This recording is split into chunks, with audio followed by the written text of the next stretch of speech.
A recent UNICEF survey has highlighted a severe water and sanitation challenge in Peshawar, finding that nearly 400,000 city residents will lack access to a basic toilet facility.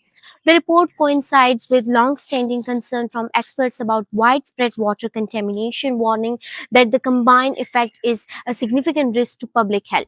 But how does the department responsible for these services respond to these findings?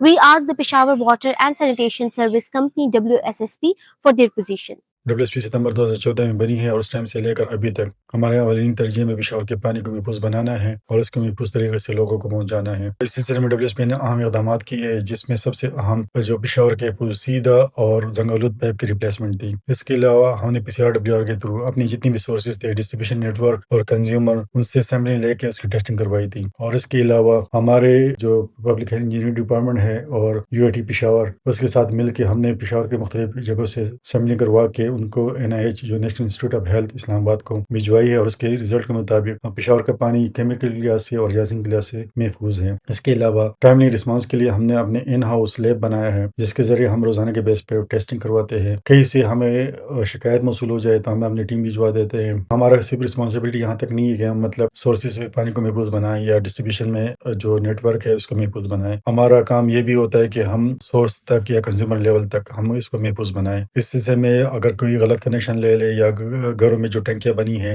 वो protected ना हो तो उसमें भी हमारी sales team involve होती है। उस लोगों को एजुकेट करते हैं कि किस तरह इसको महफूज बनाएं और इसको किस तरह डिसइंफेक्ट करें। While WSSP depends its record and responsiveness, independent analysts stress that the scale of the challenge requires solution beyond immediate complaints. They argue that Peshawar's rapid road demands a coordinated long-term investment in expanding and upgrading the entire sewerage and water treatment work. Without this, they warn the cycle of waterborne illness will remain a persistent threat to the city's future.